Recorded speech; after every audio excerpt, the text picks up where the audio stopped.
The cat had been on the garden wall since dawn. She had chosen the spot carefully. Better vantage than the pavement, better cover than the fence, with an unobstructed view of number 4's front door. She had not moved in 11 hours except once, when a child on a bicycle had slowed to stare. The child had met her eyes, amber, level, ringed by the peculiar tabby markings that bore a striking resemblance to spectacles, and had pedalled away quite quickly. Privet Drive was exactly as dreadful as it sounded. The houses were identical, brick-faced, double-glazed, each with its own modest wedge of garden and a matching car in the drive. The gardens held the withered stalks of what had been matching flowers. It was the 1st of November, and everything on this street matched everything else, and was proud of it. She had spent the day observing number 4 in particular. The man of the house, Vernon Dursley, company car, a Muggle drilling firm, a neck so stiff with self-importance it could barely turn, had left at 7:38 and not returned. The woman, Petunia, was sharp-faced and long-necked, and had spent most of the morning polishing surfaces that required no polishing and watching the street from behind her curtains with a pinched, general suspicion. She had noticed the cat. She had considered doing something about it, and decided not to bother. The baby, Dudley, approximately 15 months old and fair-haired, had pressed his face against the front window glass at one point and examined the street with the blank authority of the very young. She had not thought much of any of them. She had thought about Harry Potter instead, not the facts of it. Those were simple and devastating. James and Lily Potter were dead, killed the previous night at Godric's Hollow, and their infant son had survived with a lightning bolt scar and no explanation that fully satisfied. She had known since before dawn. She had sat with it for a long, still hour in her office, and when what remained was not grief, but a kind of cold clarity, she had come here. Because coming here was the only thing that pointed toward an answer. She thought instead about the principle. Albus had a plan. He always had a plan. The boy would be placed in this house, on this tidy street, and Petunia Dursley's blood connection to Lily would seal a magical protection around him that nothing could breach, until he turned 17, until this ceased to be home. She had found a flaw in the premise, that keeping a child alive and giving a child a life were the same project. By mid-afternoon, the thought had arrived, fully formed. She could not put him here. She had continued watching anyway, because certainty was not something she extended cheaply. She had composed and discarded 17 arguments. By the time the street lamps flickered on, there was nothing left to discard. She would say something. Albus would not like it. She was in her human form again, standing beside the wall and brushing a leaf from her sleeve when she heard the footsteps. She had changed back when the dark came down, because she did not particularly want to have this conversation as a cat. She straightened and waited. Dumbledore came along the street the way he always moved, as though time were a courtesy other people extended to him, rather than a constraint. His robes were the color of the night sky, and he carried the put-outer loosely in one hand, clicking it as he walked, so that the street lamps extinguished themselves in succession, one by one, until Privet Drive lay in November dark. He stopped beside her. "I thought I might find you here," he said. "I have been here since dawn." He nodded, the way he nodded when he already knew something, and was deciding how much to reveal about knowing it. He looked at number 4. Something moved across his face, brief and genuine, there and then gone. Then he began to explain, and she listened. She had read about the bond of blood in theoretical terms, but she listened to him lay it out carefully. Lily's sacrifice creating the raw material of the magic, his own intentions shaping it, Petunia Dursley's acceptance sealing it in place. It would hold until the boy turned 17, or until he could no longer call this house home. There was, Dumbledore said quietly, no substitute for the blood connection. And if she makes him miserable, McGonagall said, she will keep him alive. Those are not the same thing. Dumbledore said nothing. The street was very quiet around them. She heard it before she saw it. A low, heavy roar above the rooftops, growing closer, dropping in pitch as something enormous descended.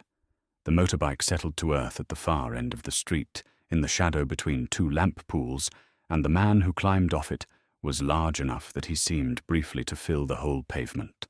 Hagrid's beard was wet with the cold of the upper air. His eyes, when he reached them, were very red. He was carrying something against his chest with great care. "Sirius's bike," he said, a little thickly. "He gave it to me. At Godric's Hollow." He stopped. He did not seem to want to finish that thought. "Professor, the baby hasn't woken. Not once, the whole way." He held out the bundle. She was not entirely sure why her arms were the ones that moved. Dumbledore was standing closer. But they moved without a decision being made, and then Harry Potter was in them. He was very small, black hair, standing in every direction at once.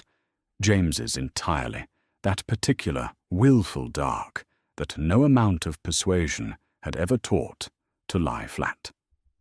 The face beneath it showed her both of his parents in turn, first one and then the other, in the way that very young faces do before they have settled into being a single person. There was a scar on his forehead, the length of her little finger, raw and livid, already shading from wound toward permanence. She looked at it for a moment. Then she looked at the sleeping face, and found that the scar was the less important of the two things. She looked up at the house. Number 4, Privet Drive. Curtains drawn, lights off, its occupants asleep and ordinary and entirely unknowing. No. Dumbledore produced the letter. He stepped toward the doorstep. She stepped back. He stopped. He looked at her across the garden path with an expression she recognized well. Patient, careful, and fully prepared. Minerva. No. She said it the way she said things that admitted no further argument. Flat, declarative, without appeal. I have watched these people for 11 hours.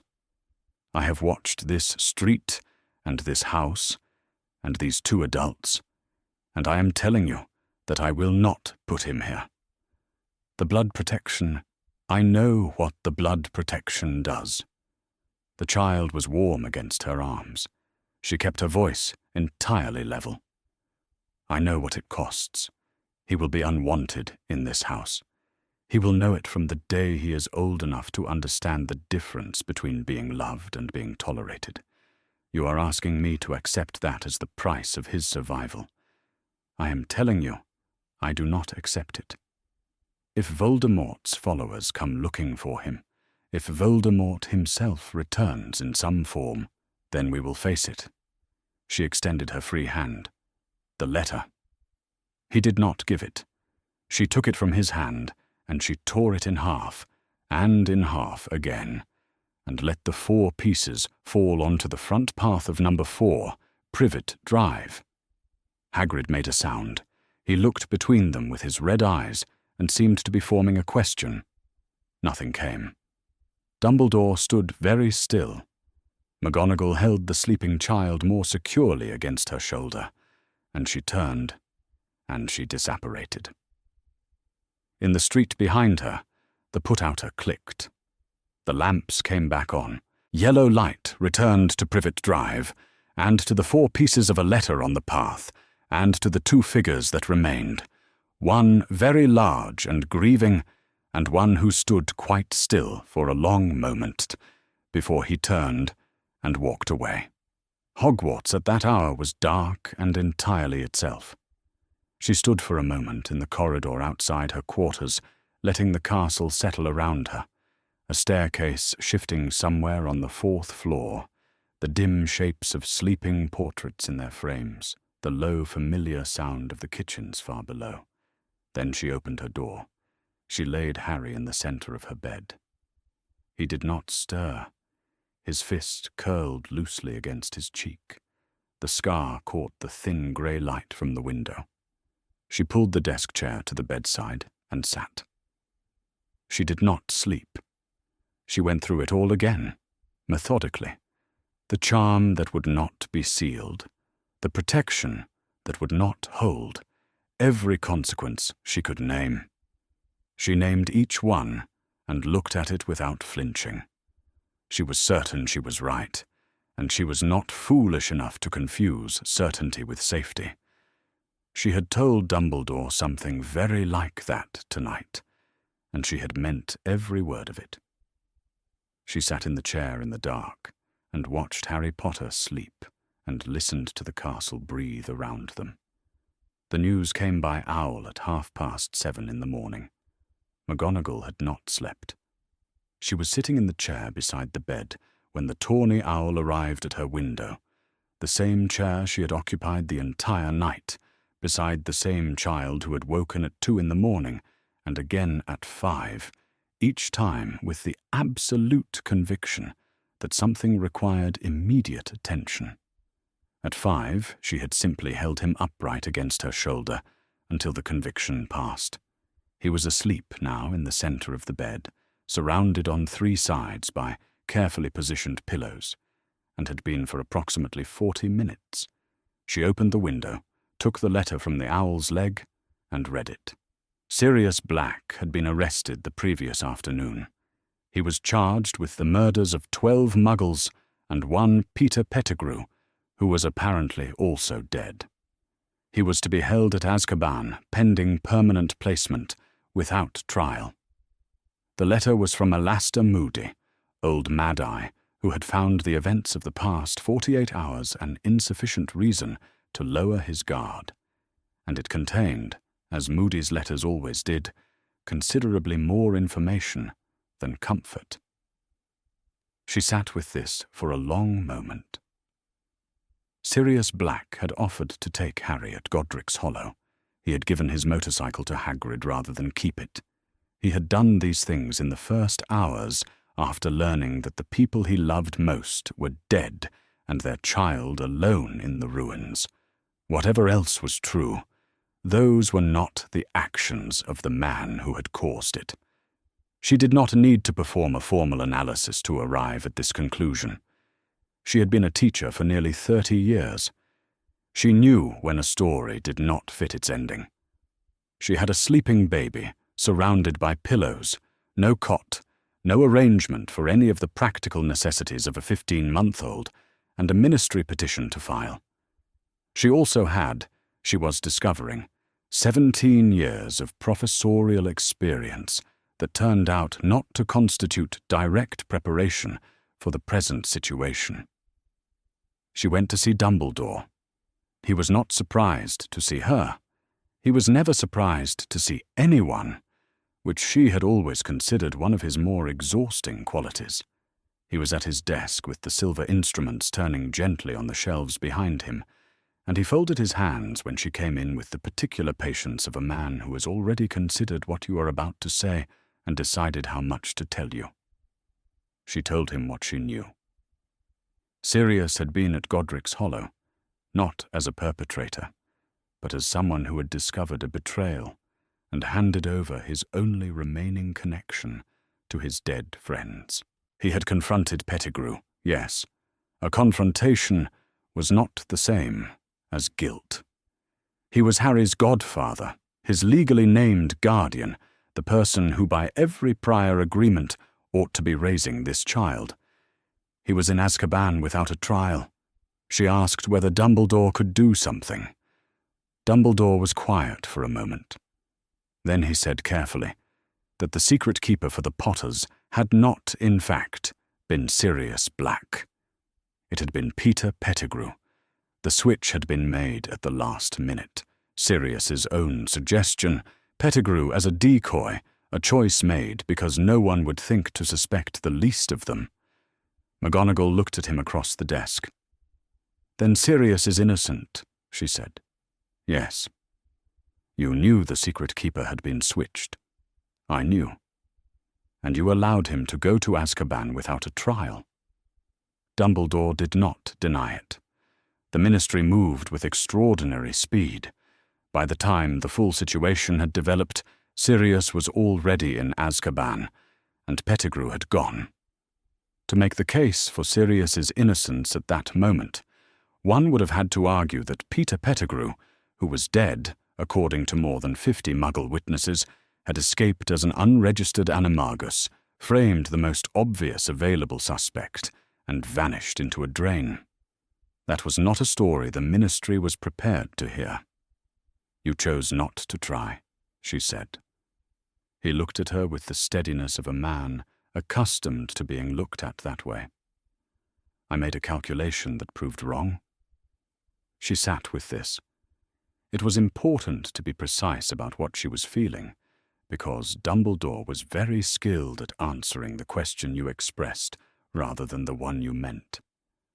What she felt was not surprise. She had not expected him to be incapable of failure. She had only not known, until this morning, the particular shape of his failures. She also noted that he had possessed this information last night on Privet Drive and had not shared it. She filed this observation alongside the others. "I am going to the Ministry," she said. "I intend to file a formal petition for a hearing." He did not try to stop her. The Ministry of Magic was in a particular kind of chaos that week. Organized chaos, the variety that occurs when every department has twice its normal work and half its usual certainty. Under Minister Bagnold, the atrium moved with the expression of people who were enormously relieved and not entirely sure they were permitted to show it. The war was over. The convictions were still being made. The official she was directed to in the Department of Magical Law Enforcement listened to her with the patient attention of someone who had already decided what he was going to say. She presented her case precisely. The secret keeper had been switched to Pettigrew without public announcement. Sirius Black's presence at Godric's Hollow that night was consistent with someone who had just discovered a betrayal, not committed one. No trial had been held before Azkaban placement. The official thanked her for the information. He confirmed that more than 50 Muggle witnesses had observed the incident on the London street. He confirmed that Peter Pettigrew was dead. He explained that, given the current volume of war tribunal cases, the average review period for formal petitions was 6 months. He gave her a petition number. She thanked him and left. It was raining by the time she returned to Hogwarts, and Hagrid was waiting at the gates. She did not ask how he knew to be there. Dumbledore managed information the way he managed most things, and this was simply another instance of it. She accepted the umbrella Hagrid held over her because she was wet, and because it was practical, and they walked toward the entrance. "Did they listen?" he said. "They gave me a petition number." "That is not the same thing." He walked beside her without further questions, which she appreciated. At the door to the corridor he stopped, gathering himself the way he did, before saying something he had been thinking about for some time. "I can bring a cot down from the storage rooms, Professor, if you need one." "I do need one," she said. "Thank you, Rubeus." He went, looking relieved to have been given something useful to do. She continued to her door, paused, and spoke to a house elf who appeared from the corner in the particular silent way that house elves did, from nowhere, with complete readiness, and made a list of what she needed. It was a longer list than she had expected. She had not thought, until she began naming items aloud, how comprehensively she had previously failed to accumulate the infrastructure of infant care. Harry was awake when she came back in. He had escaped the pillow arrangement entirely and was sitting up in the center of the bed with complete self-possession, examining the fringe on her quilt with the focused attention of someone to whom fringes were a recent and compelling discovery. He looked up when she entered. His eyes were green. Lily's green, that specific shade she had known in a seventh-year girl at this same school, a student who had sat at the front of the classroom and answered questions before they were finished and gone on to do extraordinary things until an extraordinary night had ended all of them.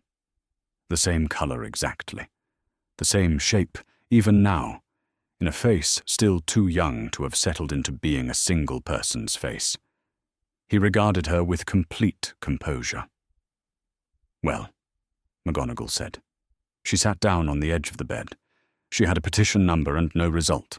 Sirius Black was in Azkaban on the 3rd of November, which was, she noted with a kind of flat precision, his 22nd birthday. None of it had gone the way anyone had planned. "I suppose we had better work out what you eat." He reached out and closed one hand around her index finger with the grip of a person who has decided something, and held on. By breakfast the next morning, the portraits had been at it for hours. This was the thing about Hogwarts that the outside world consistently underestimated. A castle that had been watching human beings for 1,000 years had very strong opinions about the ones it housed, and it had ways of expressing them. McGonagall walked into the great hall to find Flitwick already on his feet, which, given Flitwick's dimensions, required close attention to notice, holding a cup of tea he had clearly prepared specifically for her. "I heard," he said. We all heard. He pressed the tea into her hands. "How is he?" "Sleeping," she said. "At present." Sprout arrived beside him a moment later, with the expression of a woman who had spent decades coaxing life from difficult soil and considered this a related problem. She had brought, from the greenhouses, a small pot of something green and low-growing. "For his room," she said. "Growing things are settling. It's been studied." McGonagall thanked her and accepted the plant. She did not mention that she did not yet have a dedicated room for Harry. That was a logistical problem she was in the process of addressing. Snape said nothing. He was at his place, at the far end of the table, and he did not approach, and he did not address the matter to her or to anyone she observed. What he did was glance, once, across the length of the room in her direction, and then look away, with the particular deliberateness of someone who has decided that not looking is the one thing he can govern. He was 21 years old, and had lost the person he had loved longest in the world 2 days ago, and nothing about his face gave any of that away, except that he looked, underneath everything, like someone standing at the edge of a very long fall, and choosing very carefully not to move. Dumbledore presided at the head table as he always did. He said nothing official. The silence was its own communication. The weeks that followed were principally an education in the specific limits of theoretical knowledge. McGonagall had read 3 books on infant development by the end of November, and found them less useful than anticipated, not because they were wrong, but because they assumed the presence of an instinct she appeared not to possess. She managed regardless. She was not someone who waited for instinct to arrive before taking action. She catalogued what was needed and acquired it, and she made adjustments as she went. The house elves were invaluable. They learned Harry's schedule before she did. They appeared with warmed bottles at precisely the right moment, and changed arrangements without being asked, and demonstrated, in aggregate, the competence of beings who had been accommodating the requirements of a large institution for centuries. She was grateful for them in a way she had not previously had occasion to be. The castle accommodated Harry in other ways as well. She noticed it first on a Tuesday in early December. She was carrying him along the east corridor, and the 3rd staircase had been about to shift. the way it always did at that hour, and then it simply did not. She stopped. She examined the staircase. The staircase, in the way of staircases, did not explain itself. It was simply still. She looked down at Harry, who was examining the carved banister with focused attention. "Yes," she said. "I noticed." He took hold of her finger. She carried him up. There was also the matter of the trace. Any child performing accidental magic in an ordinary household would activate the Ministry's detection, but Hogwarts was saturated with enchantments going back centuries. Magic that occurred here dissolved into the general accumulated presence of the castle. There was no mechanism by which the Ministry could isolate one child's working from the permanent roar of the place. Harry could grow up surrounded by magic, could eventually begin producing it himself, and the trace would register nothing isolable. It was, she supposed, one of the small practical advantages of having made this particular choice. Remus Lupin arrived in January. She recognized him before he gave his name. She had taught him, though he had always been the quieter one, and he was quieter still now. He was 21, and looked considerably older, in the way of people whose bereavement is very recent and very total, and who have nowhere particular to take it. He was thin in the manner of someone who had been forgetting to eat. He had come, he said, because he did not know where else to go, and because he had heard. "May I see him?" The question was very quiet. She let him in. He sat with Harry for a long time. Harry was in the phase where everything required investigation, and he devoted serious attention to Lupin's scarf and then to Lupin's hair, and then, with great focused purpose, to Lupin's ear, which he held with both hands. Lupin sat entirely still and let him. He said nothing for quite a long time, and his face had the look of someone performing a calculation he had not expected to have to perform. Grief on one side, something else on the other. She gave him tea. She sat in the chair by the window and waited. "He has Lily's eyes," Lupin said, finally. "Yes." "James's hair." "Very much so." He nodded once, slowly. Then, "Sirius." She told him what she knew. The secret keeper had been switched to Pettigrew at the last minute, on Sirius's own suggestion, Pettigrew as a decoy, a choice made because no one would think to look at the smallest of them. The Ministry had not held a trial. She had filed a petition. The average review period was currently 6 months. Lupin was quiet for a long time. Harry, having thoroughly investigated the ear, had worked his way back to the scarf. "I suspected," Lupin said at last. "Not from evidence, just from knowing Sirius. I knew he hadn't, but I didn't know about the switch." Something moved through his expression that she did not have a clean word for. "I thought I was the one who couldn't be trusted. That's why I assumed they'd changed, because of what I am." She said nothing. This turned out to be the right thing. "I'll help," he said. He was still watching Harry. "If you'll let me. I don't know what that looks like, but I can be here. I can be useful." "You can start," she said, "by learning to warm a bottle without a wand." He looked up. It was not quite a smile, too worn, too recent for that, but it was the direction of one. "I can do that." Dumbledore summoned her to his office in February. He had been patient throughout, more patient than she might have expected, though she had long since stopped confusing his patience with agreement. She sat across the desk from him, and he asked, in the particular careful way he had, what her long-term plans were. She said she intended to raise Harry at Hogwarts. She said she intended to do so for as long as that remained the right arrangement. He said, "And when he turns 11? She had thought about this. "He will begin school.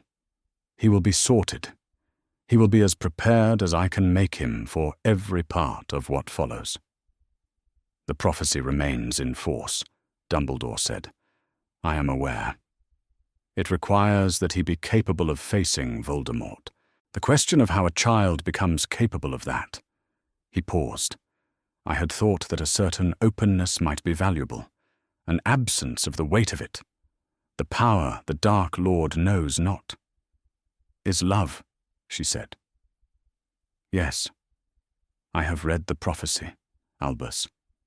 He regarded her with his careful blue eyes. "He will know who he is," she said. "He will know his parents' names and their story, and exactly why people look at his forehead when they think he isn't watching. He will not arrive at 11 without a framework for any of it.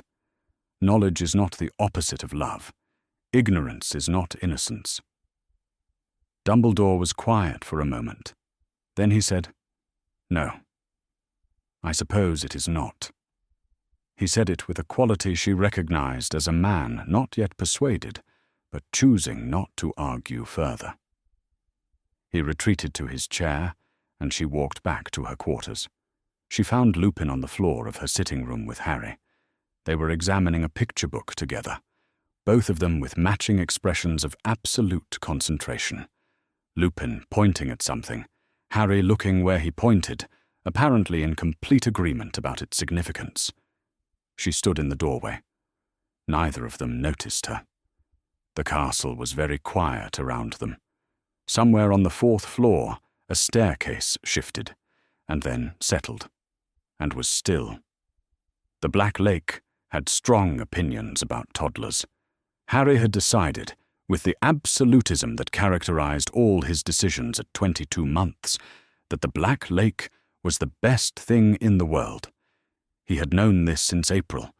Since then, every walk that moved in the direction of the water produced a particular acceleration in his gait, a forward lean punctuated by small lurches that McGonagall had learned to read as high enthusiasm.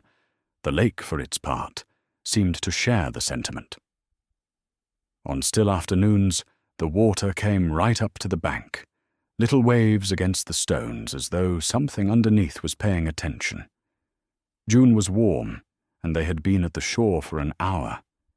She sat on the bank and watched him investigate the shallows. He was unsteady on the stones.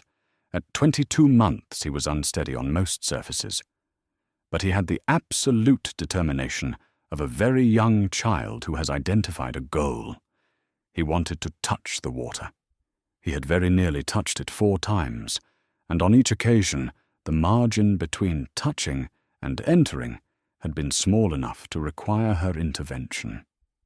She was considering whether to simply transfigure him a pair of waterproof boots when she saw it. A flat stone, half buried at the waterline. Harry had been pointing at it, not reaching, just pointing, the way he pointed at things he wanted named. And then it moved. It skipped 3 clean times across the surface of the lake without anyone's hand having come within a foot of it. Harry made a sound of thorough satisfaction. She was quiet for a moment. She noted the time, 2:30, the 14th of June, and the manner of it.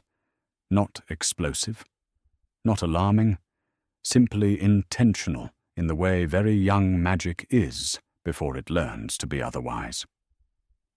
Then she allowed herself, privately and briefly, to feel entirely vindicated in a decision she had made on a Privet Drive garden path 7 months ago. "Well," she said. Harry looked over at her, as though she had stated something obvious. Elphinstone Urquhart came to Hogwarts the following week. He had written to say he was coming, which was characteristic. He had always been courteous about his timing, and she had been aware at the edges of her attention for some months that the interval since his last proposal was ending. She had not arranged anything in particular, which meant she had not arranged for Harry to be elsewhere when Elphinstone arrived in the entrance hall in the late afternoon. She was about to begin the logistics of it when Harry decided the matter for both of them. He was standing in the corridor doorway, holding the frame with both hands and examining the newcomer with the concentration of someone cataloguing a new phenomenon. Then he let go of the doorframe and walked, with his characteristic slight list, directly across the entrance hall and stopped in front of Elphinstone. Elphinstone crouched down without any perceptible hesitation. "Hello," he said. "You must be Harry." Harry opened and closed his fist in the manner he used for greeting people he had decided to like. Elphinstone shook the small fist with complete seriousness, and Harry appeared to find this an entirely satisfactory introduction. McGonagall watched from the corridor. She noted it the way she noted things she did not yet know what to do with. Elphinstone stayed 2 days. He had not proposed yet, which she suspected was deliberate sequencing, and on the afternoon of the second day they walked the lake. Harry came with them. Harry was 22 months old and did not remain in one place when there was a large body of water available, and he walked between them in his general forward-lean fashion, stopping to collect objects and examine them and put them back, drifting steadily toward the water. She retrieved him twice from the edge. The third time, Elphinstone reached him first, lifting him efficiently by the back of his collar. Harry, unruffled, turned his attention to a pebble he had brought from somewhere, and considered it important. McGonagall was watching this when Elphinstone said, without looking at her, "I should like to try this. Properly. If you'll let me." She understood what he meant. "You understand what my life is now," she said. It was not a question. "I understand it considerably better than I did a week ago," he said. Harry had discovered lakebed mud and was turning it over in both hands with the focused interest of a natural philosopher. Elphinstone was not stopping him. She filed this as evidence. "I knew before I came, Minerva.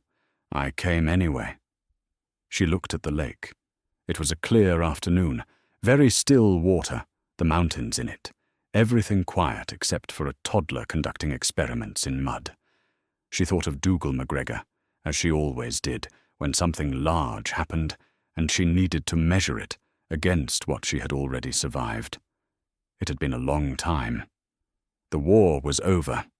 Harry Potter was standing at the edge of the water, examining a fistful of mud, and Elphinstone was beside him, and he had come knowing exactly what he was coming to.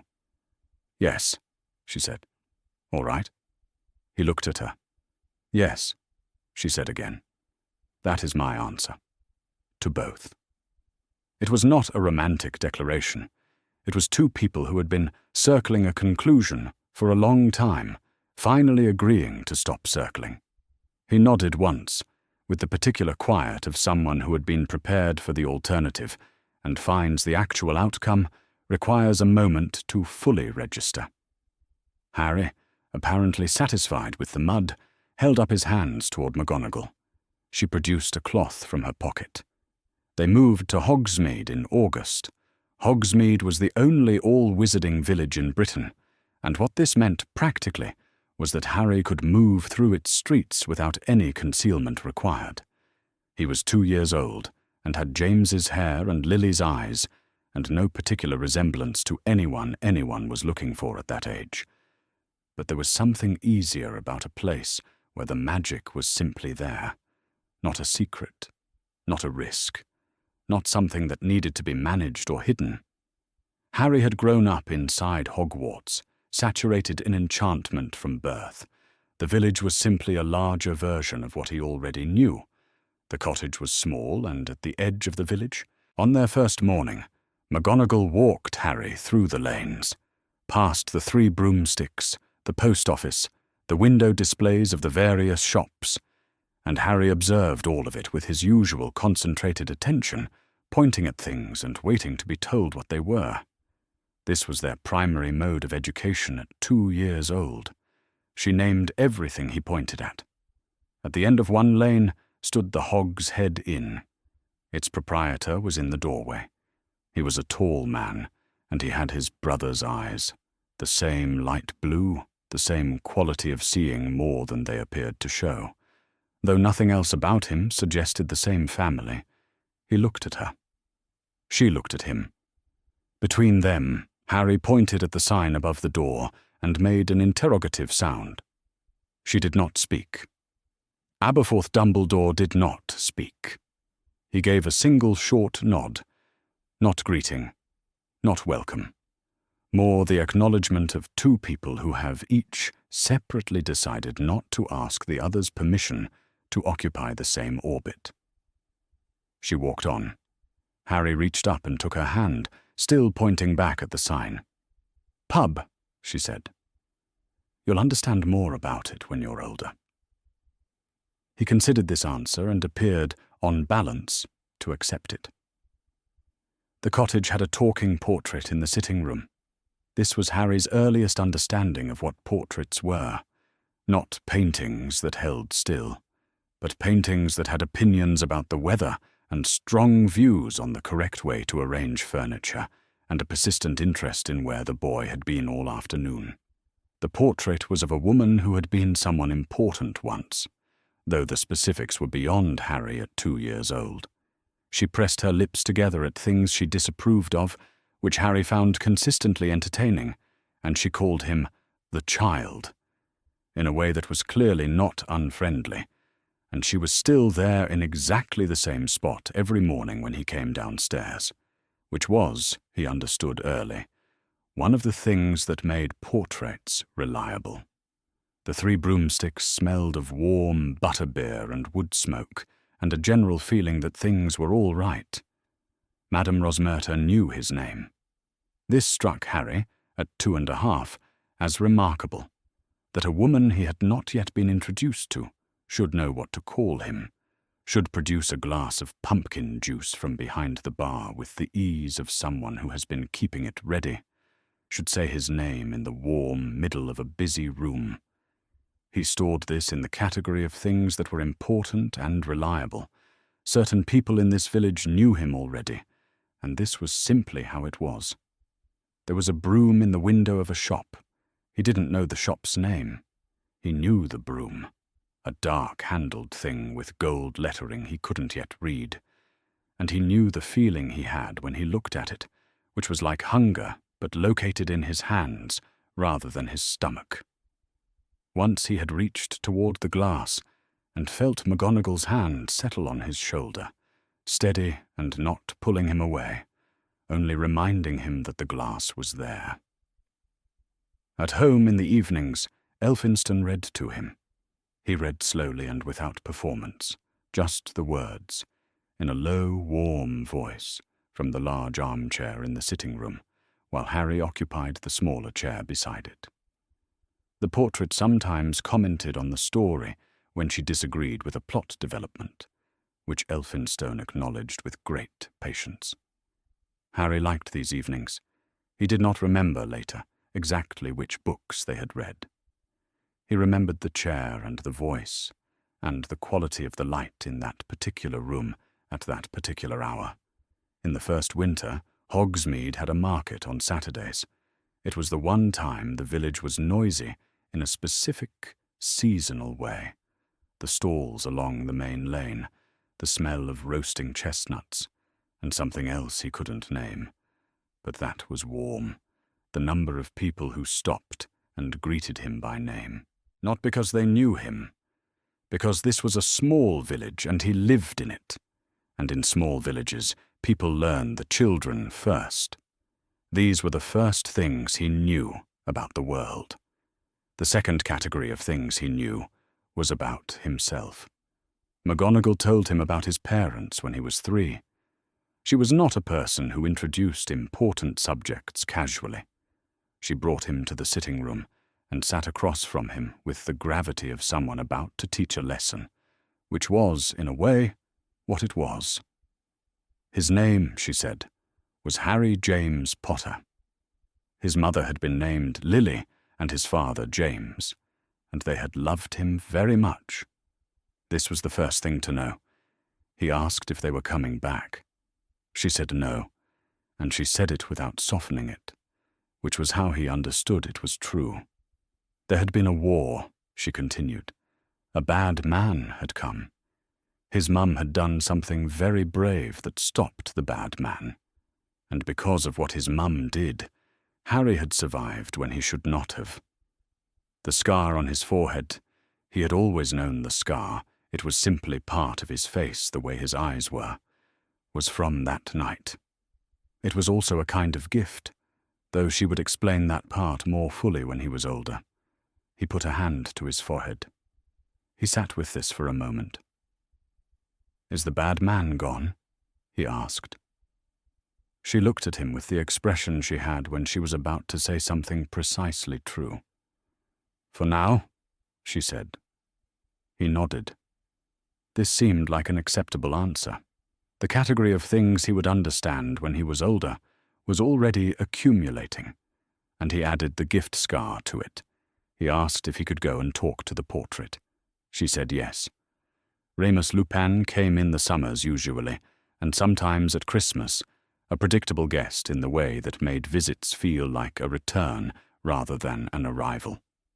At 22, he had been thin and worn when Harry first met him. By the time Harry was old enough to remember him clearly, he was less worn, though careful stayed, the same way the portrait stayed. He sat on the cottage floor and told stories. Not the famous kind with battles and great events, small ones. James Potter, he said, had been the best flyer Lupin had ever seen. Not necessarily the most technical, but the kind of flyer who made it look like something he'd invented personally. He could come out of a dive and redirect without it appearing to be a correction. Lily Potter had a laugh she tried to suppress whenever something was genuinely funny, because she thought it was undignified to laugh too obviously, and she was almost always wrong about this. They argued, Lupin said, about practically everything. Transfiguration theory and Muggle music, and the correct way to organize books, and agreed on the important things without needing to discuss them. That was what he remembered most clearly, the complete agreement underneath all the arguing. Harry, at 4, called him Moony. "My dad called you that," he said, in the way of a 4-year-old stating established fact. Lupin looked at him.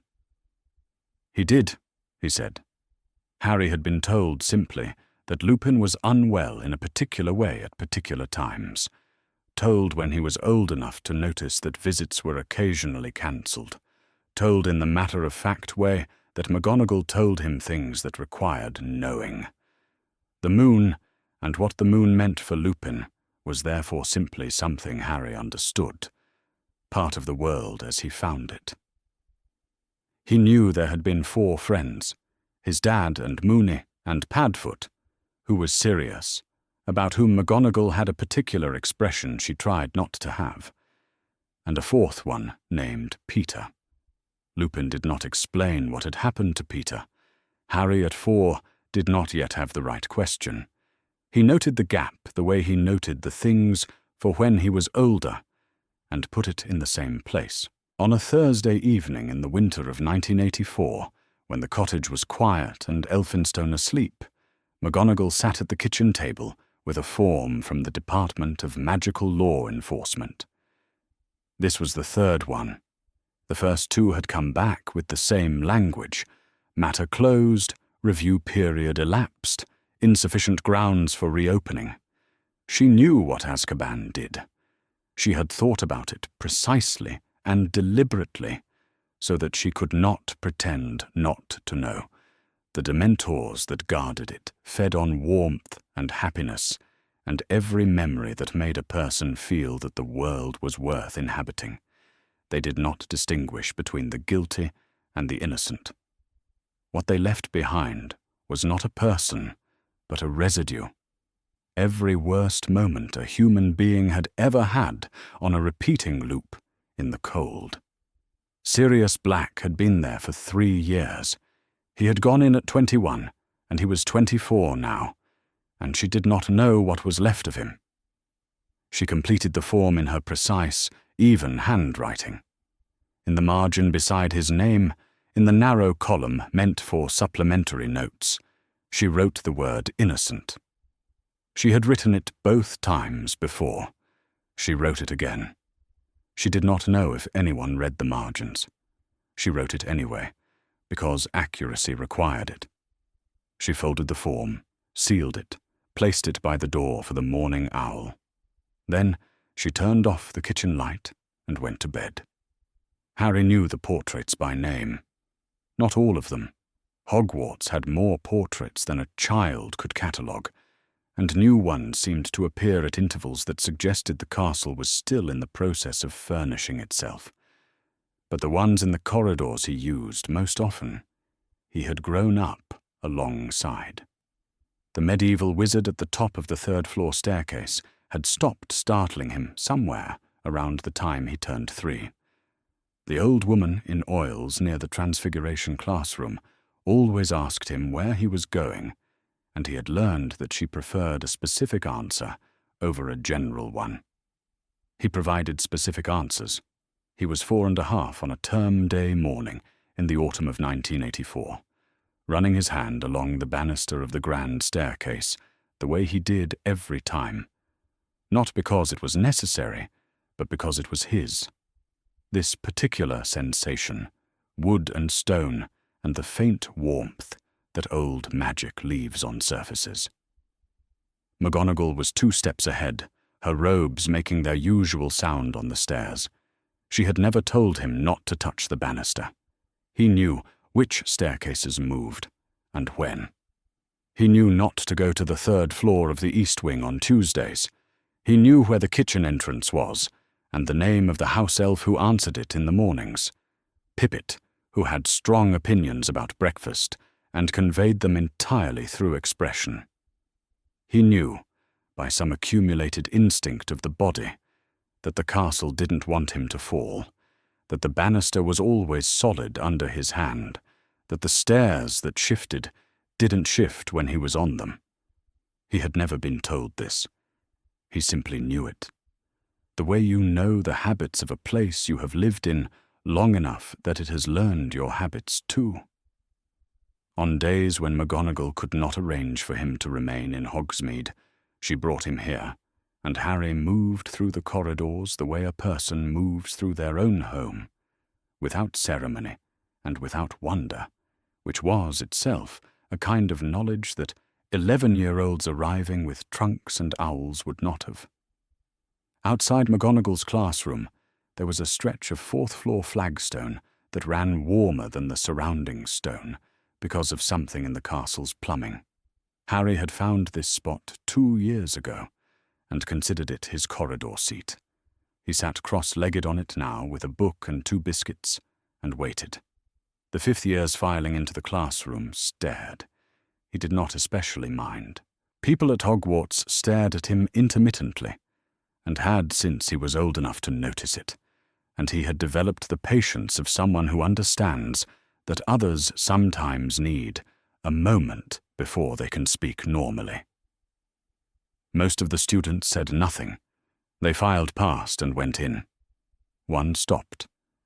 She was perhaps 15, and she looked at him with an expression that had more information in it than most staring expressions did. "Are you Harry Potter?"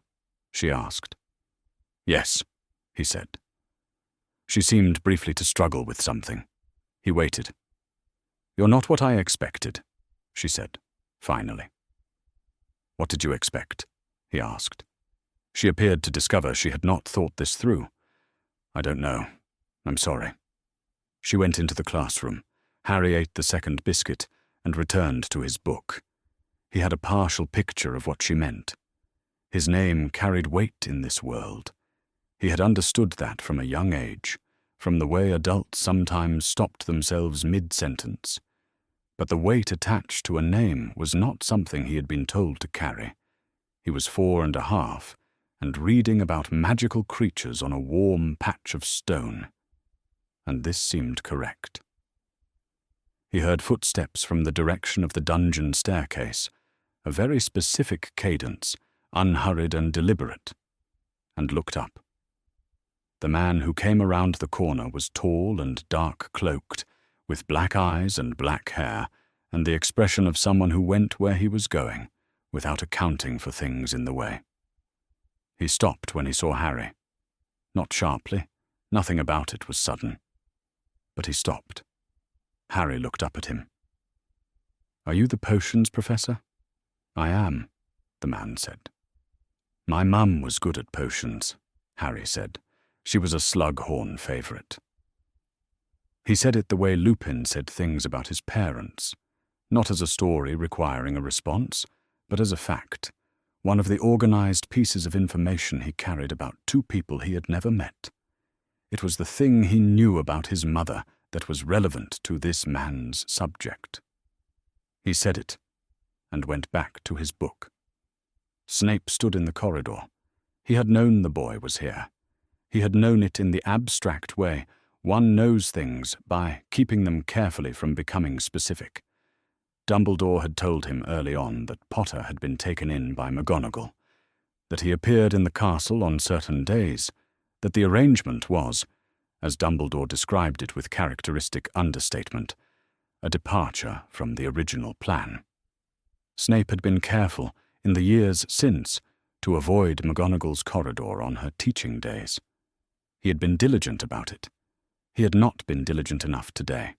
He had prepared himself, at some earlier point, for what the boy would eventually be. He had expected James Potter's son. Arrogant in the particular way James had been arrogant, careless in the way James had been careless, wearing his own legend with the same ease that James had worn his particular brand of effortless superiority. He had constructed this expectation with some care, because the expectation was functional. It was considerably easier to feel a clean and directed feeling about a thing you could predict than about a thing that could surprise you. He had been depending on the boy to be what James's son should obviously be. This was not what James's son was.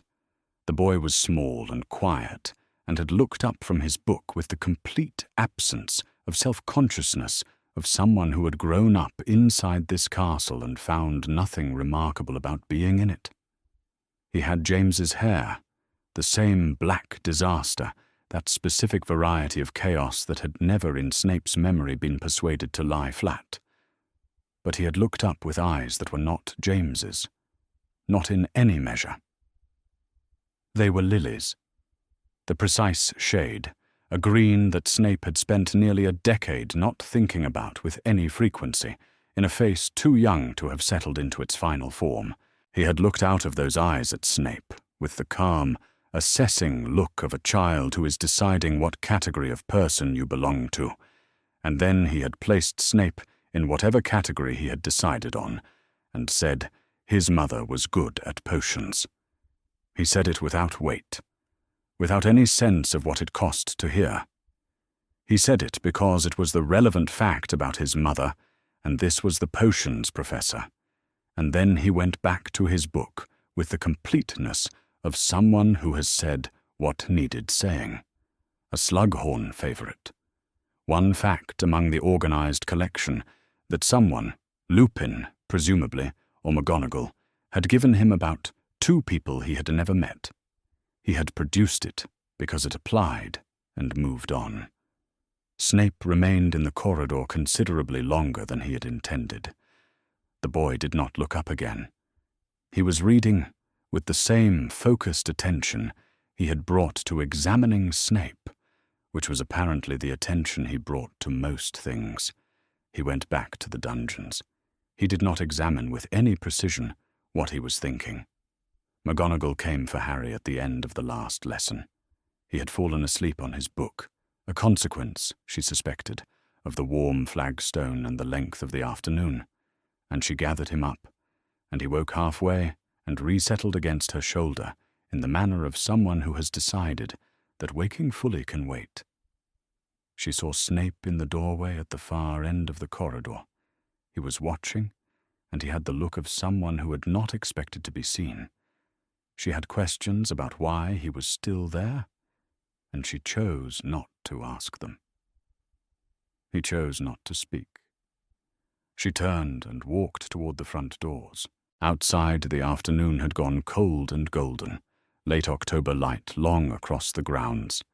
Harry had woken properly and was walking beside her, his hand in hers, watching a crow on the front steps regard them with comprehensive suspicion. "The potions professor has sad eyes," he said. "Yes," she said. He considered this. Like Mooney. Yes. He nodded once and looked back at the crow. She did not look back at anything. She walked, and the castle retreated behind them, and Harry moved on to the next thing, the way 4-year-olds move on to the next thing, which is to say, completely. She did not, quite. But she would. The cottage garden had grown beyond the gate by late summer, which was the problem. The venomous tentacula, one cutting, acquired from Hagrid the previous autumn, and planted because it grew well in shade and required very little attention, had reached the garden wall by July and was beginning to develop an interest in what lay beyond it.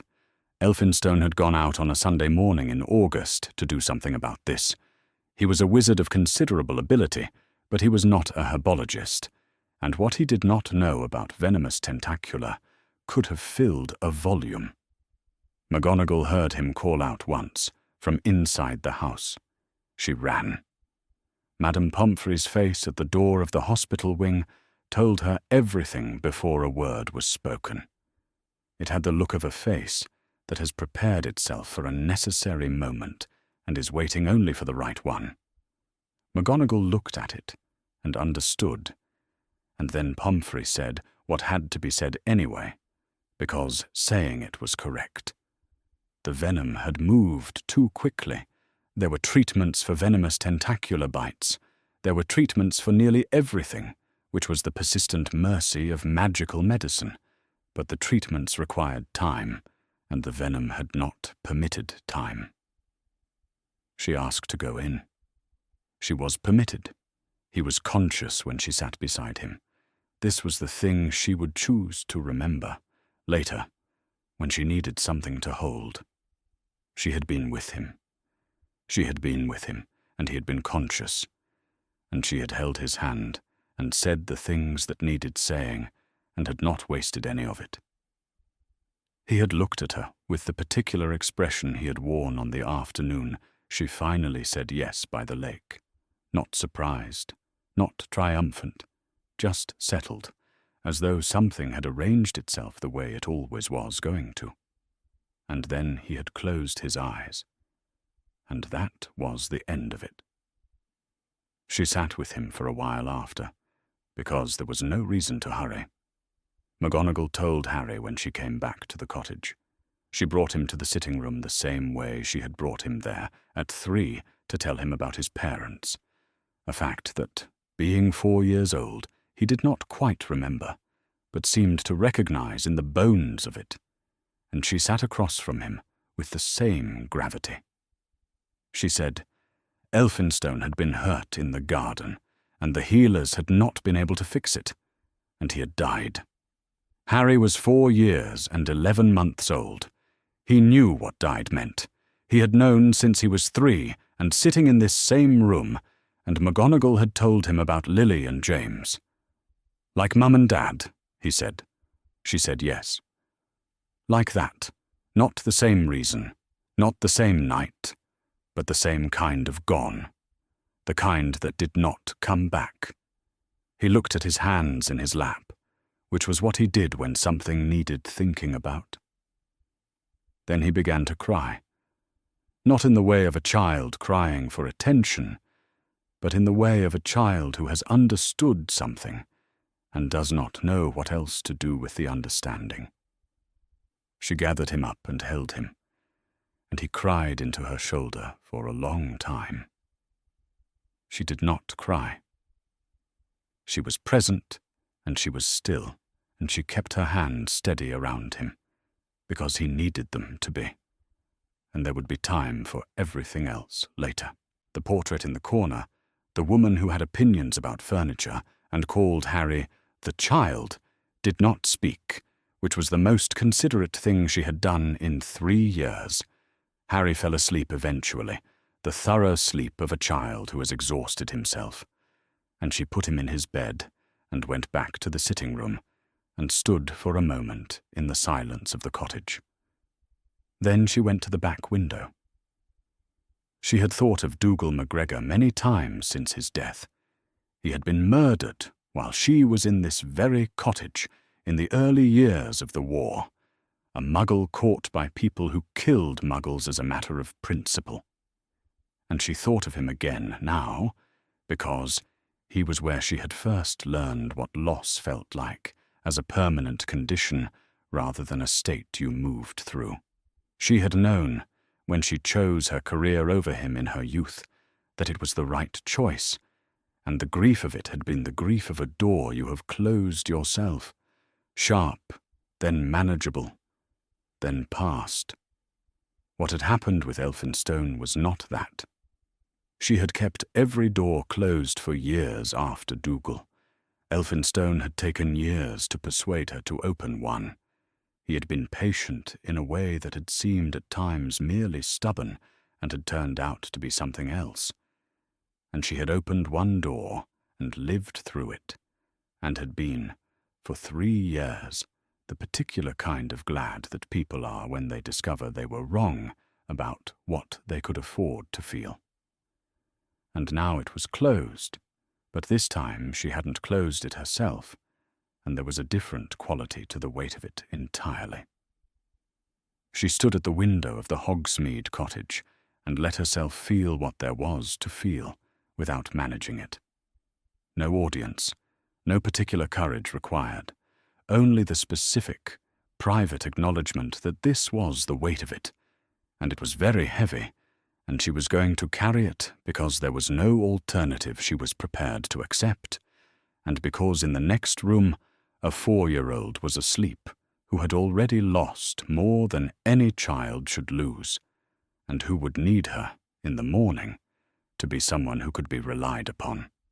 Then she composed herself. This was not suppression. It was construction, deliberate, methodical, the same way she made anything that needed to last. She went to the kitchen. She made tea. She made a list of what had to be done. They packed the cottage over 3 days. Harry was precise about his share of it, in the manner of a child given a task he understands to be serious. He folded things carefully. He did not complain about the time it took or ask repeatedly when they were leaving, which was, she was aware, a form of consideration that not many 4-year-olds were capable of. On the last afternoon, when most of the rooms were cleared and only the remaining boxes stood in the hallway, he came into the small study at the back of the cottage and found a chess piece on the windowsill, a carved wooden rook, one of Elphinstone's, which had lived on that particular windowsill for as long as Harry had been in a position to notice windowsills. He picked it up and held it for a moment. "Can I keep this?" he asked. McGonagall looked at the rook. She said yes. He put it in his coat pocket. He carried it to the gate, where Hagrid was waiting with the look of a man who has arrived, having prepared several things to say, and discovered, on arrival, that none of them were right.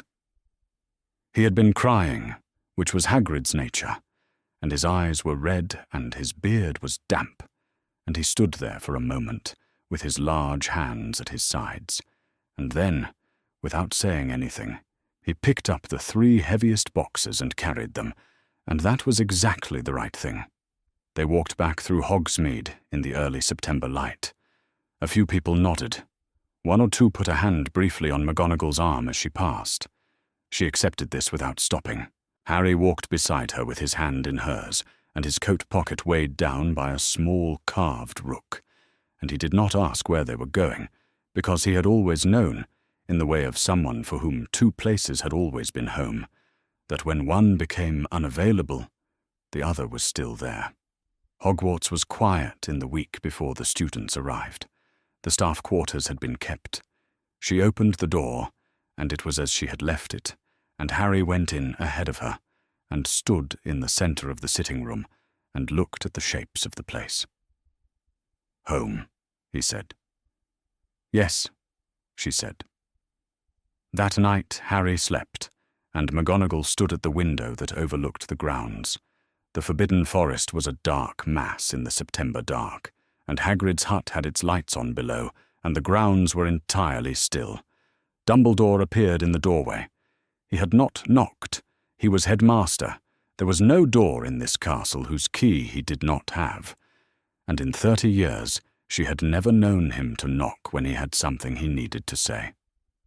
She heard his step and turned. "I am sorry," he said, "about Elphinstone." She nodded. He stood in the doorway a moment. He said, "He is safe here, Minerva." She looked at him properly, not past him, at him. "He had better be," she said. It was not a ceasefire. It was not restored trust or recovered ground. It was something smaller and perhaps more durable. An acknowledgement, without ceremony, that they were both still here, and both still on the side of the same child, and that this was, for tonight, sufficient. Dumbledore nodded. He withdrew. She listened to his footsteps until they faded. She turned back to the window. The grounds were still. On the chair beside Harry's bed, his coat was folded, and on the bedside table, a small carved wooden rook stood in the dark. Harry learned to read in the Hogwarts library. McGonagall had started him on letters the autumn after they returned to the castle, which meant he had spent most of the winter of his 5th year sounding out words from books about magical creatures that Hagrid had already shown him in the flesh. This turned out to be an efficient approach. He had a working knowledge of flobberworms and a general picture of what an acromantula was from listening to Hagrid talk about Aragog with what Harry had correctly identified as excessive affection. Fang, Hagrid's boarhound, he had known since before he could walk. Reading became a way of finding the names for things he had already touched and seen, and, in a few cases, run away from. By the spring he had worked through one shelf of creature books and started on magical history, which the librarian directed him to with the expression of someone who is delighted and slightly alarmed in equal measure. McGonagall watched him sit for 2 hours in the morning light of the library with a book considerably larger than his head, and felt something she did not immediately have a name for, and eventually named it Pride. He was 5 years old, and knew 8 portraits by name on the walk between his room and the great hall. He knew the specific knot on the trunk of the whomping willow that calmed it, had known it since Lupin had shown him the previous summer, standing back at a considerable distance and giving careful instructions. He knew the 3rd stair on the 7th floor passage that was sometimes not there. He moved through Hogwarts the way water moves through a known landscape, without resistance, finding every channel, and the castle moved around him with a corresponding ease, as though it too had learned his habits. He asked about Sirius Black the autumn he turned 7. Not for the first time. He had known about Sirius since he was 5, had known the shape of the situation with the matter-of-fact acceptance he brought to most things that had happened before he was old enough to do anything about them. But this question was more specific. He had been reading a book that was in the library at eye level for a 9-year-old, which meant he probably shouldn't have had it yet, and it had a section on Azkaban. He came to McGonagall with the book open, and a look on his face that meant he had been thinking about this for a while. "Is Sirius actually guilty?" he said. "I know you say he isn't. But is he?" It was not quite a question. She understood the difference. "He is innocent," she said. "He did not betray your parents. The person who did is the one called Pettigrew."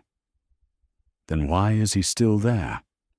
She put down what she was doing and gave him her full attention, which was the least she could do. "Because the Ministry made a very large mistake," she said, "and mistakes of that size are exceptionally difficult to undo. The people who made the decision are reluctant to admit they were wrong. Institutions protect themselves." He thought about this. She could see him filing it in the same place he filed other things that were unjust and could not immediately be fixed, a category she had not intended him to have at 7, but which he had apparently assembled on his own. "Will you keep trying?" he asked. "Yes," she said. He nodded once, with the particular brief nod he used to settle things that were hard, but that he had decided to trust her about, and went back to his book. She had filed 4 petitions in 6 years. Each one had been declined with the same language: matter closed, review elapsed, insufficient grounds for reopening. She would file a 5th. He asked whether she would keep trying, and the answer was so obvious to her that the question had almost surprised her, and she recognized this as one of the things he had done to her over the course of 7 years, without either of them quite noticing.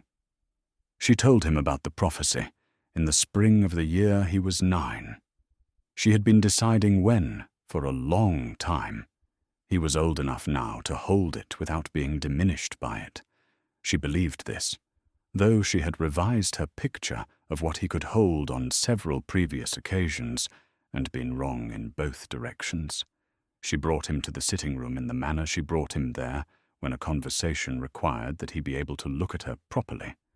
She told him the shape of it, that before he was born, a prophecy had been made that said he would be the one who could end Voldemort, that Dumbledore had known about it from the beginning, that this was, in part, why a great many people in the wizarding world cared very much about his continued existence.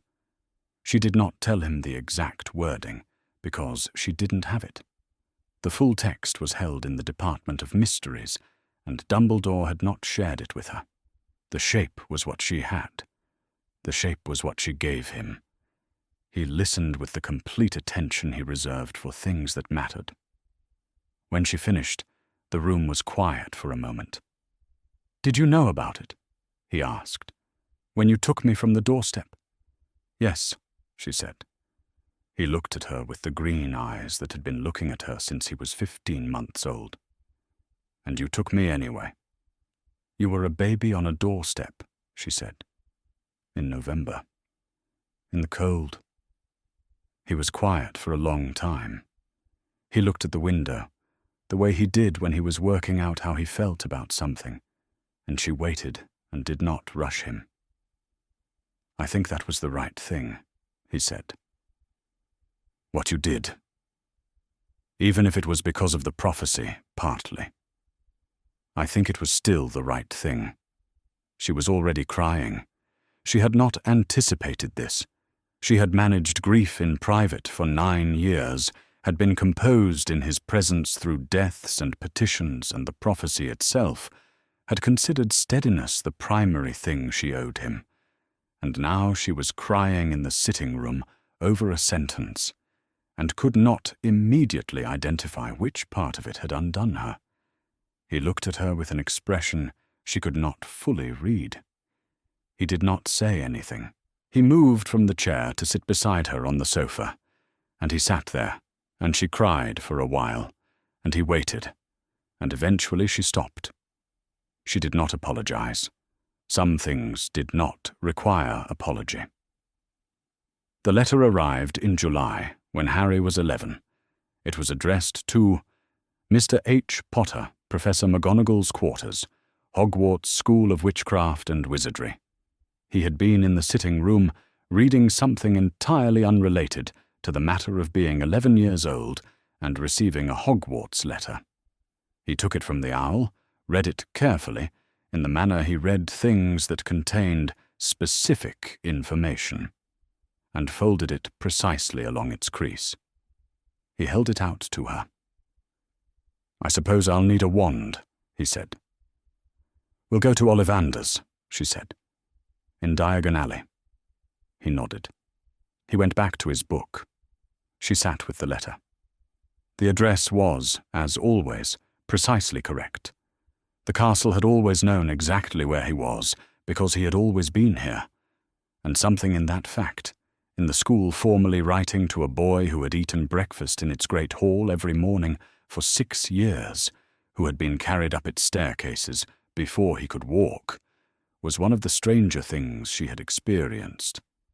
Not sad, exactly. Something more compound than sad. In 10 weeks he would sit beneath the sorting hat. The same hat that had stood in this castle for 1,000 years, that had watched him run its corridors since he was a toddler, that knew his face as well as any portrait.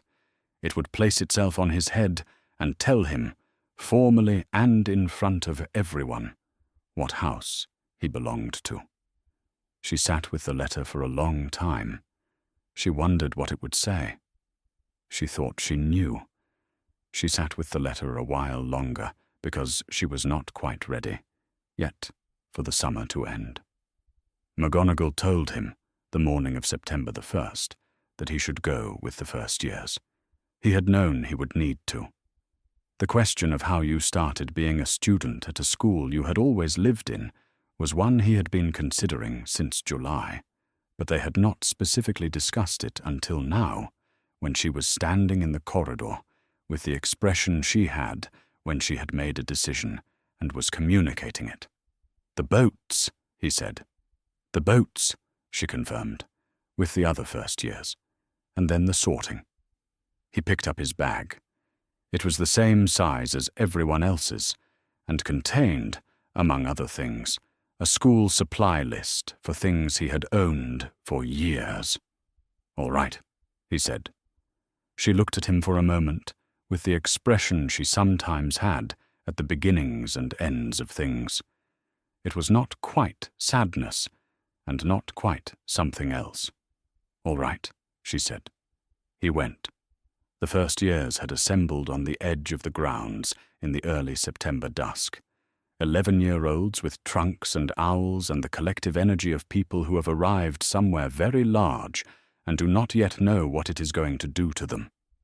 Harry came down through the grounds and joined the back of the group, and nobody particularly noticed him, which he had expected. He found a seat in a boat beside a girl with a great deal of bushy brown hair who was holding a textbook in the manner of someone verifying that an important object had not escaped. "Are you nervous?" she asked him. She asked it the way someone conducts a brief survey. "No," he said. "Are you?" "I'm concerned," she said. "There's a difference. I've read all the books. I want to make sure I haven't missed anything." "There's always something you've missed," he said, meaning it as a practical observation rather than a warning. She gave him a measuring look. On his other side was a tall boy with red hair and a smear of something on his nose who introduced himself as Ron Weasley.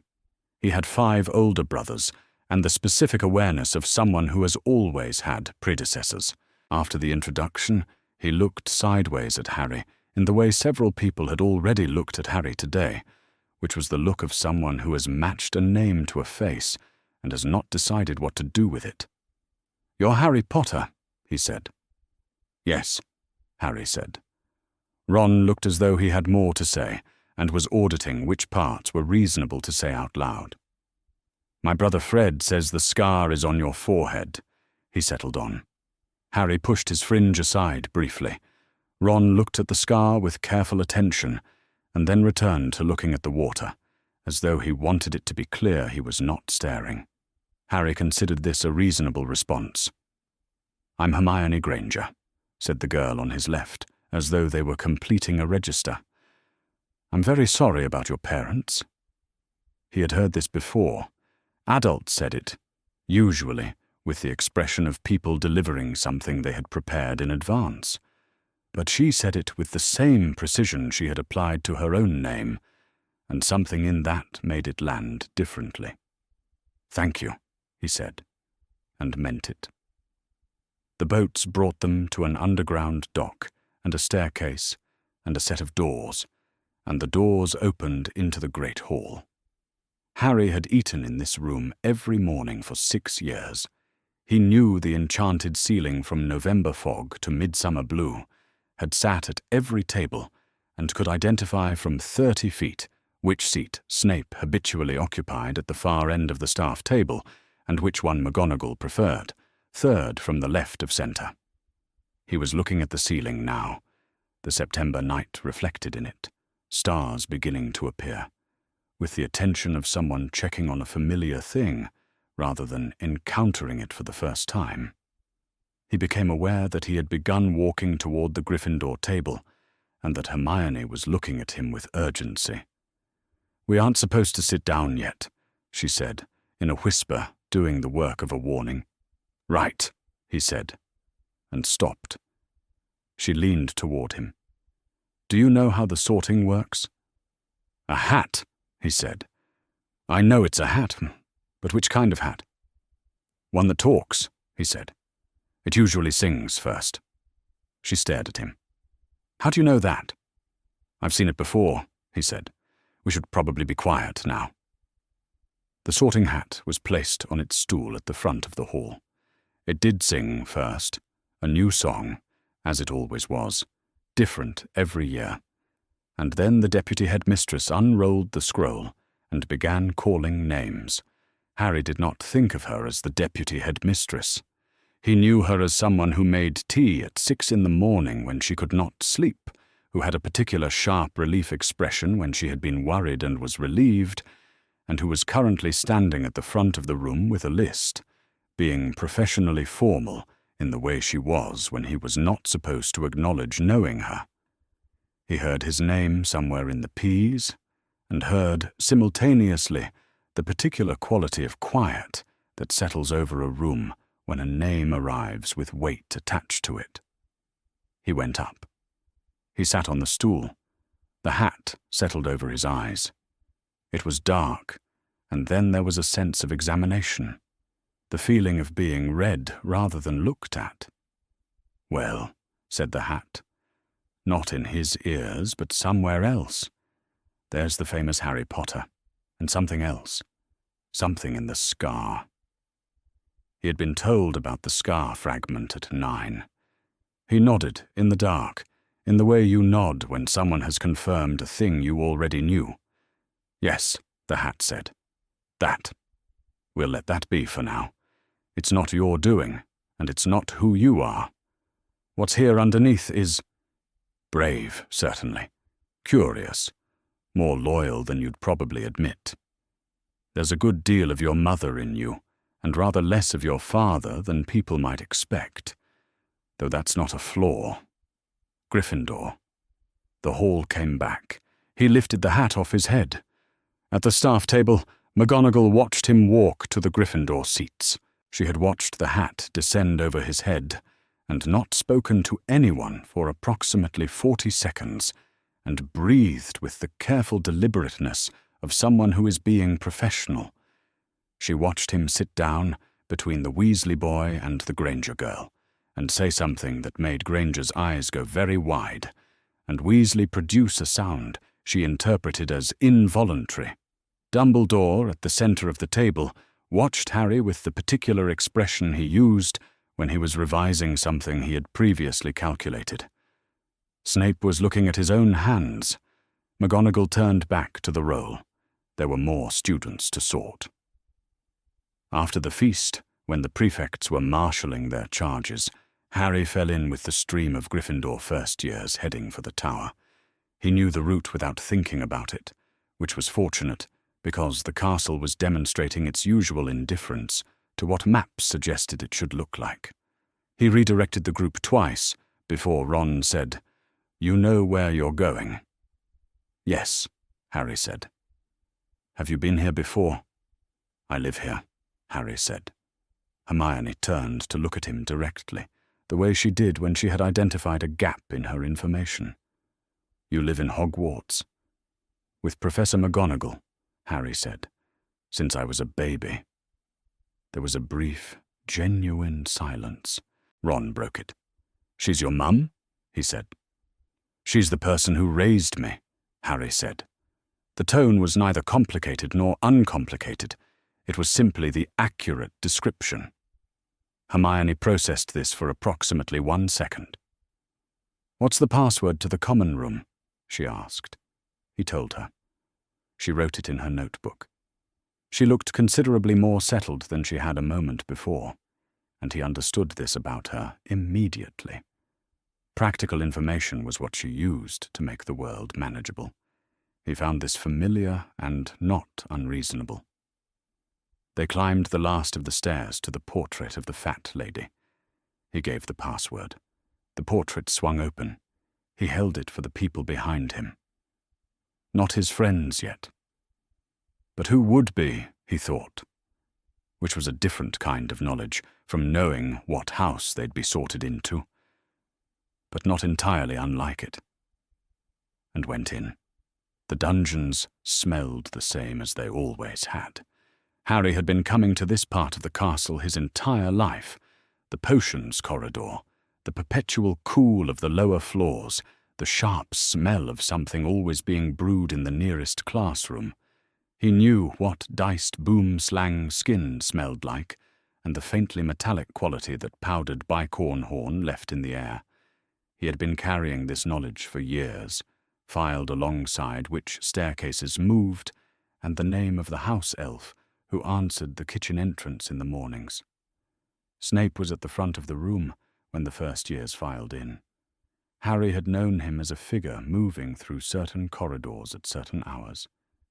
Now he occupied a classroom, which was different, and he surveyed the assembled class with the assessment of a man who has encountered this category of person many times and harbours no illusions about it. There will be no foolish wand-waving in this class, he said. His voice had the quality of a statement that has been made before and would be made again. Many of you will not believe that what I teach is magic of the subtlest and most exact art. I do not require you to believe it. I require you to produce it. He began calling on students. He asked Neville Longbottom what asphodel and wormwood produced, and received silence. He looked at Hermione, who had her hand up before the question was finished, and moved past her to Harry. Potter, what would I get if I added powdered root of asphodel to an infusion of wormwood? The draught of living death, Harry said. Where would I look if I needed a bezoar? A goat's stomach. It counteracts most poisons. Snape regarded him with an expression he could not entirely read. It was not warm. Notably, it was also not cold in the pointed way he directed at other students when they answered incorrectly or did not answer at all. It was the expression of a man performing a quiet calculation. Correct, Snape said. He moved on. In the corridor after class, Ron fell into step beside him. He didn't take points, Ron said. He always takes points the first class. Fred and George lost about 40 before their first lesson was finished. He took plenty from everyone else, Harry said. Not from you, though. Harry thought about the sad eyes he had recognized at 4 years old. I don't know, he said, which was not entirely true. He noticed the third-floor corridor was restricted in October, which he'd thought might take longer.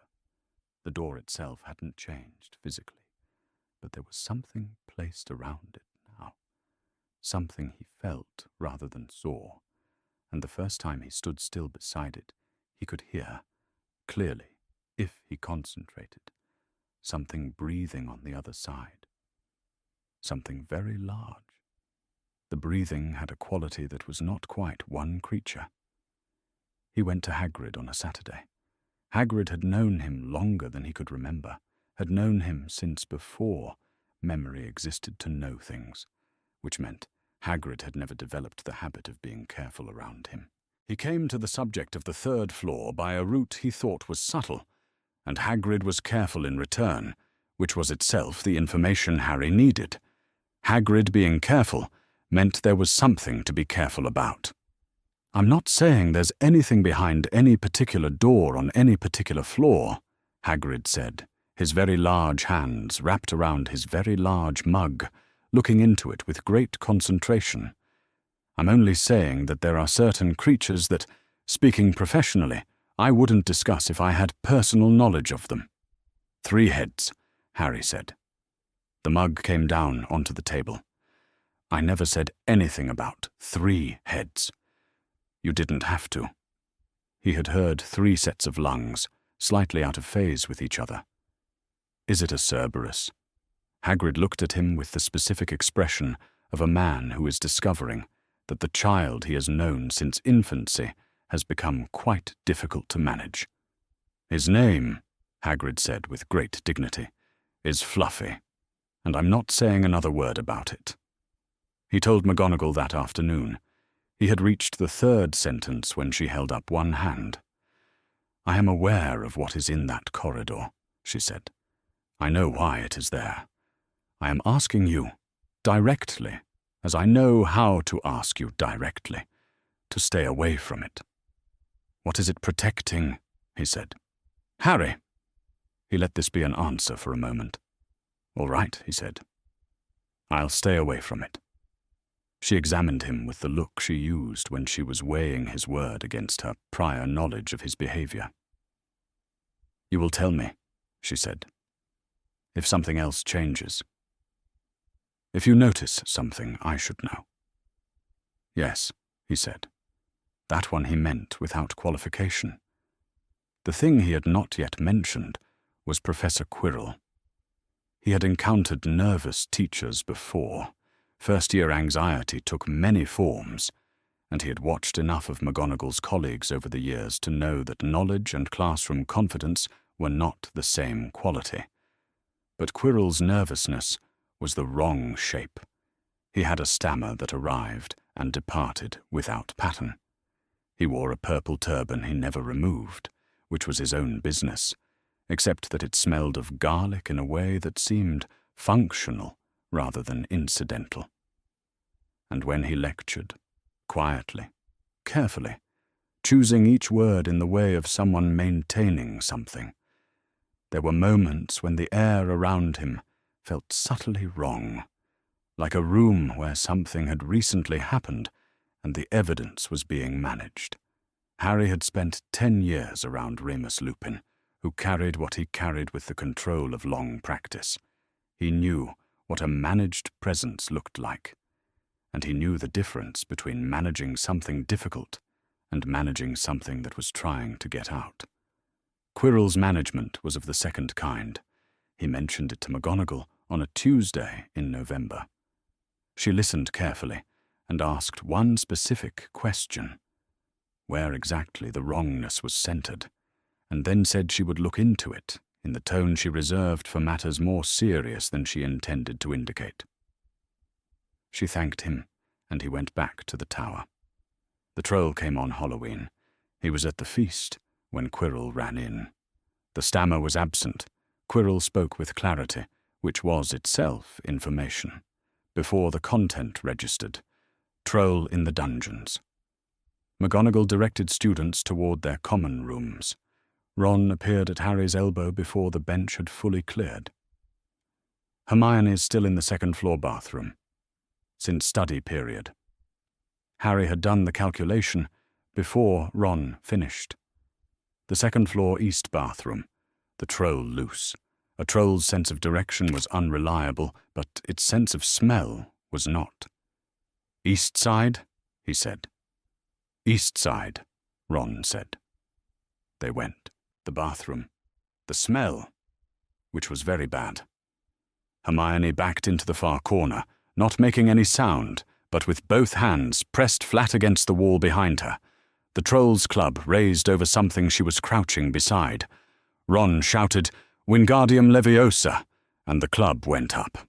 Harry had already moved by then, not from recklessness, which he was not prone to, but from the practical assessment that the club was going to come down and that there was a specific intervention available.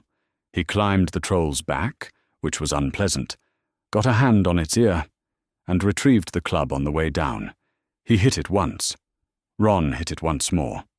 The troll sat down heavily and did not get up. The bathroom was damaged. Hermione was looking at them from the floor with an expression that was finishing with terror and arriving somewhere else. "Are you all right?" Harry asked. "Yes," she said, as though this surprised her. "Are you?" "Yes," he said. He was checking. He was, in fact, fine. Ron was leaning against the wall. He let out a breath. "Right," he said, to nobody in particular. Something had shifted in the room that was not the troll, and all three of them registered it without naming it.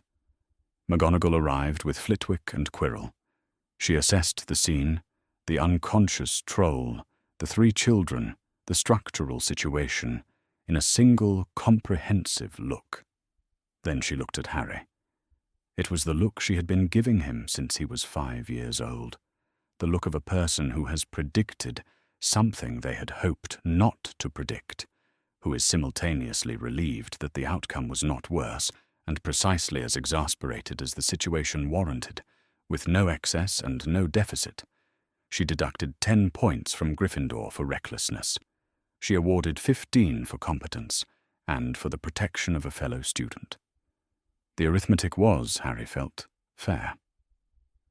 When the others had filed out, she looked at him once more, briefly from the doorway. It was a different look, smaller, less complicated, and not something she would have let anyone else see. He went to bed. He found the mirror on the way to the 3rd-floor corridor, which was not where he had planned to look. He had pieced together, through January and February and most of March, what Quirrell was looking for, and approximately where it was. He had pieced together rather more than that, which was the advantage of having grown up in the castle. He knew which doors had acquired a new quality of stillness in September, and he knew what the presence behind the 3rd-floor door was guarding, because Hagrid had confirmed it accidentally 6 months ago, and then tried to unconfirm it without success. He had told McGonagall. She had told him to stay away. He had stayed away until the evening of the 14th of May, when he saw Quirrell moving for the 3rd floor with the specific quality of someone who has made a final decision. And he had followed, through the devil's snare, which he knew how to handle, through the keys, through the chessboard, which he also knew how to play, and arrived, in a room near the end of the sequence, at a mirror. The inscription on its frame read, Erisid stra eru oit ube kafru oit on vosi. He had been taught to read backwards, among other skills. He read it backwards. In the mirror he stood as he was, 11 years old, black hair, lilies' eyes. Beside him stood a woman who was not there. She had red hair and green eyes, and was smiling at him in the way of someone watching something they had wanted very much come true. Beside her was a man with dark hair and a face that Harry had seen in photographs, and in his own reflection at certain angles, looking at him with the expression of someone enormously proud of something that hasn't happened yet. James. Lily. And behind his mother, just over her shoulder, stood Elphinstone, shorter, with his particular quality of stillness, watching the same thing with more restraint and less surprise. Harry stood in front of the mirror for a long time. Then he thought about what he had come for. Not to use the stone, to find it and protect it, and take it somewhere Quirrell could not reach it. The stone could not return anyone. It was a thing for extending one living life indefinitely, and that was not what he needed. What he needed was to keep it away from the person who would use it to come back and finish a night that had started 11 years ago. He turned away from the mirror. He had been told at an earlier age than most people receive such warnings about the nature of longing and what it did to people who fed it without interruption. He had been told by someone who knew this from the inside. Something settled into his pocket. Quirrell was waiting in the final chamber. He had changed, not in the way of a man grown impatient, but in a worse way, the way of a man who has stopped managing something and let it out. The stammer was gone. The sense Harry had tracked all year in the defense classroom of two presences in one body was now entirely on the surface. "Harry Potter," Quirrell said, and it was not entirely his voice. Harry understood several things at once: the shape of what he had been sensing, the turban, the garlic that had been functional rather than incidental, the months in which the air in that classroom had felt managed, and the management not always holding, Quirrell reached for him. His hands closed around Harry's arm, and then Quirrell recoiled. He tried again, and the result was the same, and then worse. Where Quirrell had touched him, something was happening to Quirrell that Harry had not caused and could not stop and did not look away from. He had been told at 9 that his mother had done something very brave the night of the attack. He had been told at 11, by the Sorting Hat, that there was something in the scar that was not his. He had been told by McGonagall, carefully, in pieces he could hold, that Lily's sacrifice had made him protected in a specific and irreducible way. Not invulnerable. Protected from that specific thing, his mother's love made permanent fact rather than memory. What he understood now, watching Quirrell come apart, was that the protection was still there and still working. It was not theoretical. It burned where it touched something that should not have been alive. Voldemort's wraith departed through the ceiling. Harry registered its going. He was, in fact, entirely conscious. He checked. Yes. He took the stone out of his pocket, confirmed it was still there, and went upstairs. Dumbledore was waiting at the top. "You're upright," Dumbledore said. "He couldn't hold me," Harry said. "When he touched me, he stopped."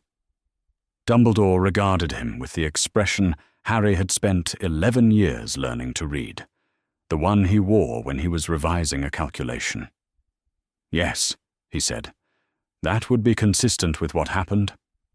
Harry held out the stone. Dumbledore took it.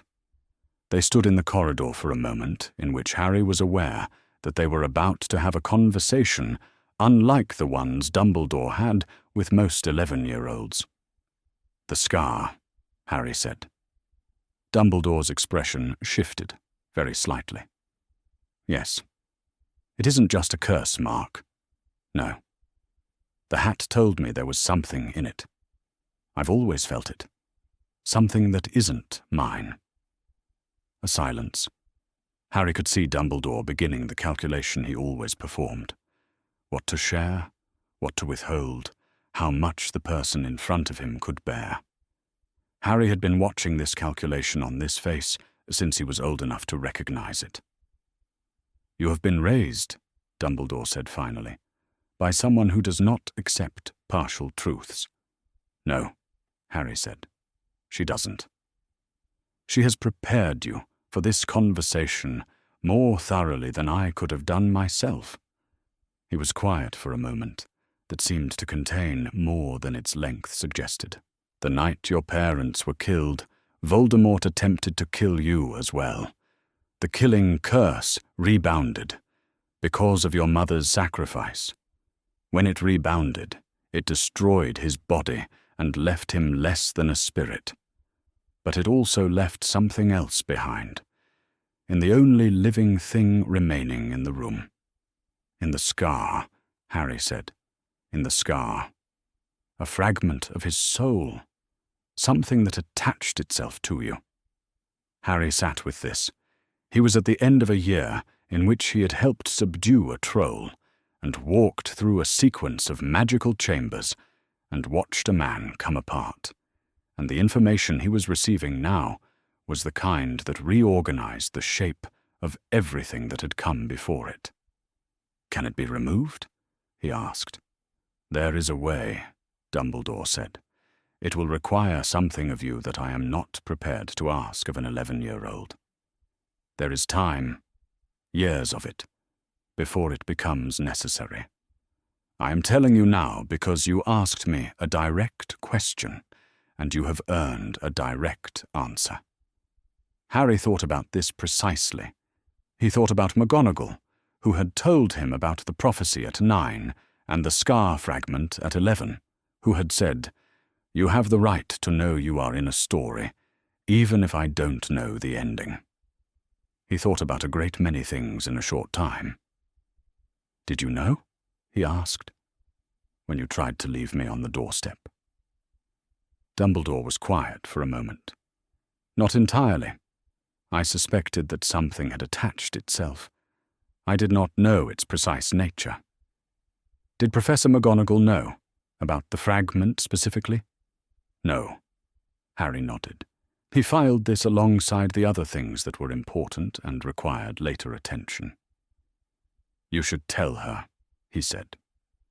The sentence landed with more weight than Dumbledore had been expecting from an 11-year-old. Harry could see that too.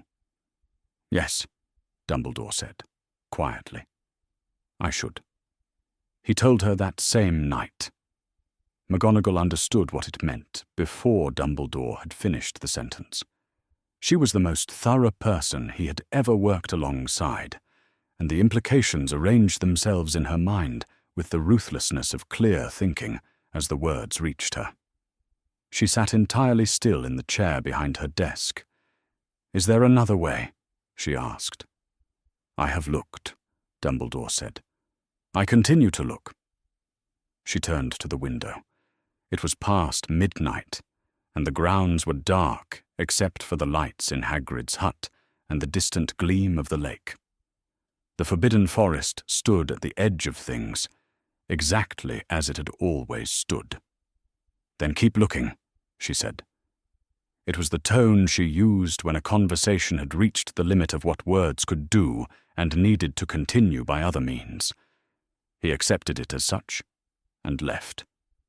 When he had gone, she sat for a long time. She thought about a garden path on a Surrey street, and a sleeping child, and a letter in 4 pieces.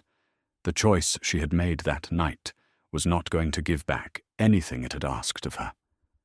The ending was still the ending, but the boy who would walk into it would do so, knowing who he was, and where he had come from, and how much he had been wanted in the world. And by whom? She thought this was different from nothing. She believed this was, in fact, everything. The Great Hall was nearly empty by noon. The Hogwarts Express carried most of the school away in the mid-morning, which meant the castle underwent a peculiar intermediate state between term and summer. Corridors full of the residue of hundreds of students, none of the students themselves. Harry knew this state well. He had watched it every June of his life from the inside. He walked down to the grounds to say goodbye. Hermione's parents were waiting at the edge of the departure crowd, 2 trim, pleasant people, with the somewhat overwhelmed expressions of people who had been told what their daughter's year contained and were still processing it. Hermione had briefed them, Harry gathered, on a selective basis. What are you going to do all summer? He asked her. Read, she said, and review everything from this year thoroughly. And if I can get the supply list for next year, I'll start on that. Good, he said. She looked at him. That's all you're going to say?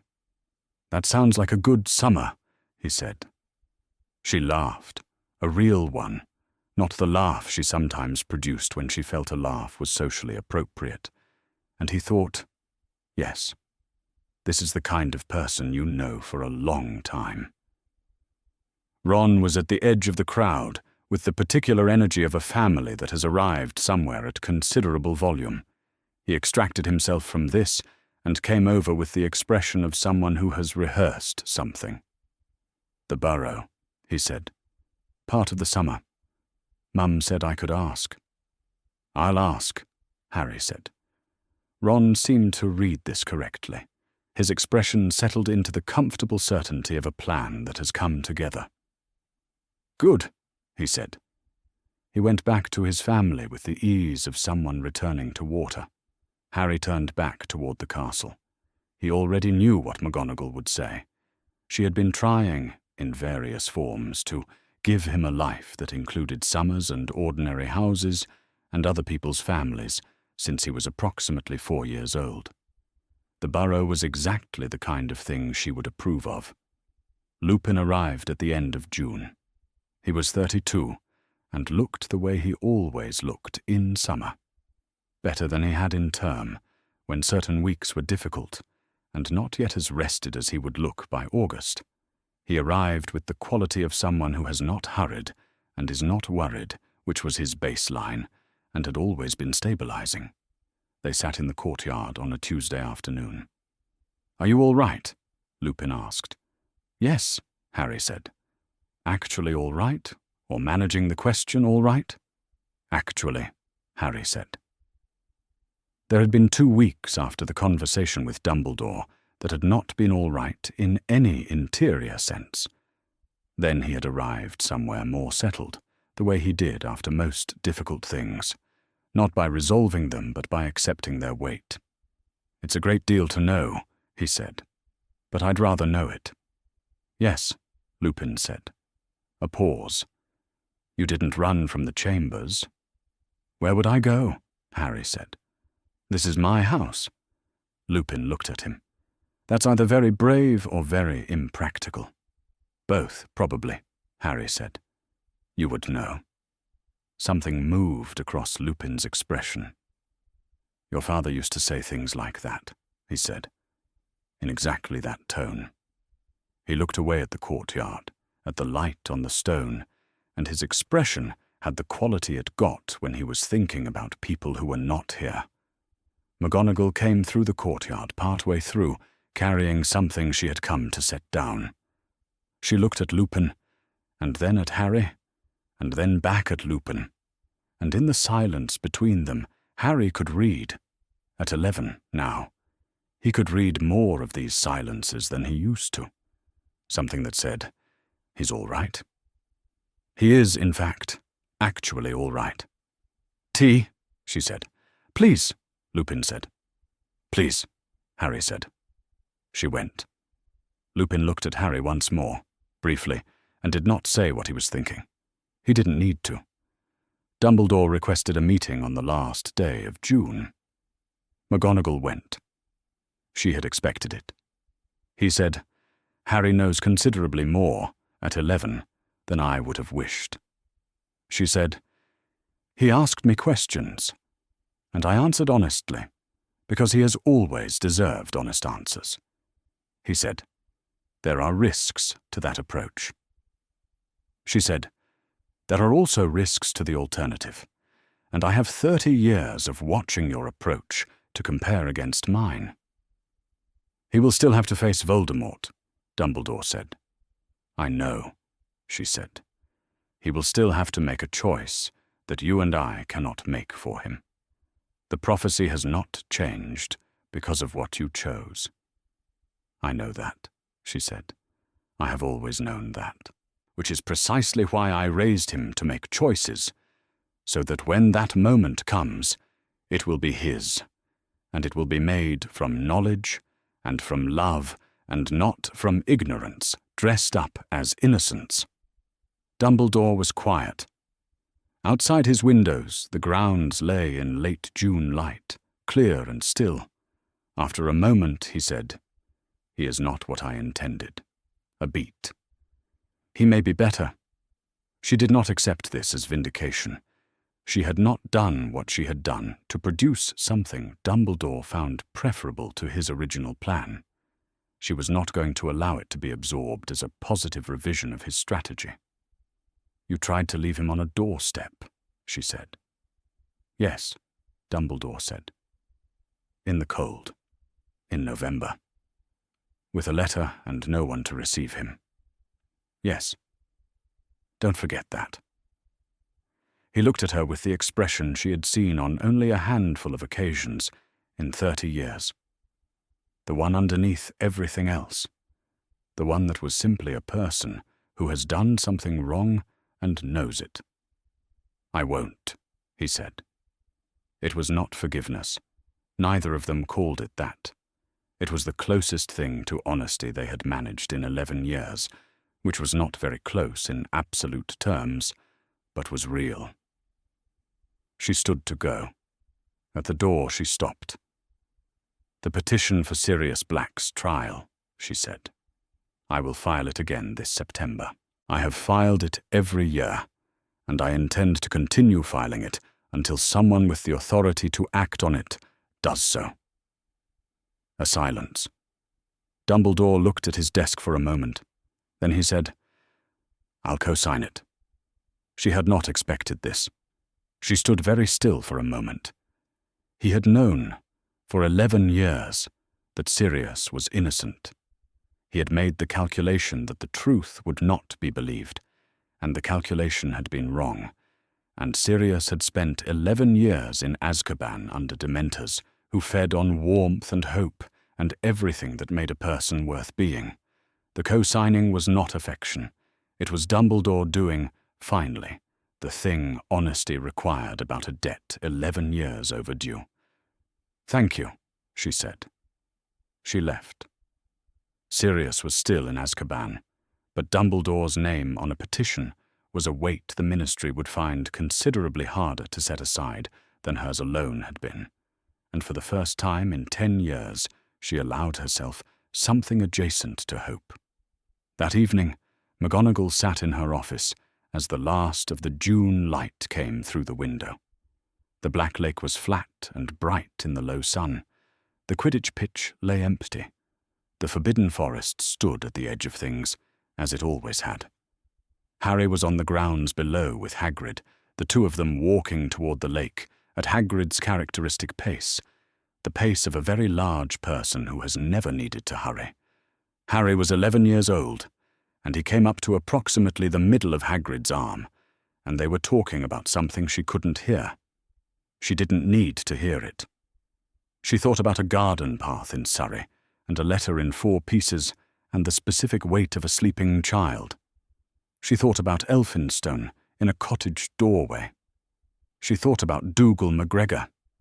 She thought about a 9-year-old on a sofa who had said, "I think that was the right thing, what you did," and then moved on because that was how he moved through the world.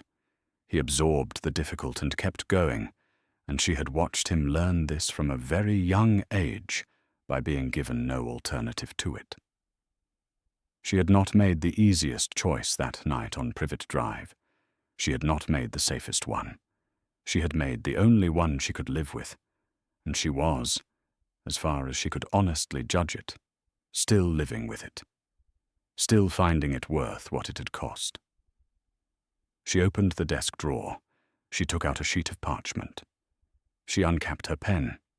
She began drafting the petition for a fair trial for Sirius Orion Black, and she wrote innocent in the margin before she had written anything else. And outside the window, Harry and Hagrid reached the lake and stood for a moment in the evening light, 2 figures at the edge of the water, and the castle behind them was very quiet, and it was summer,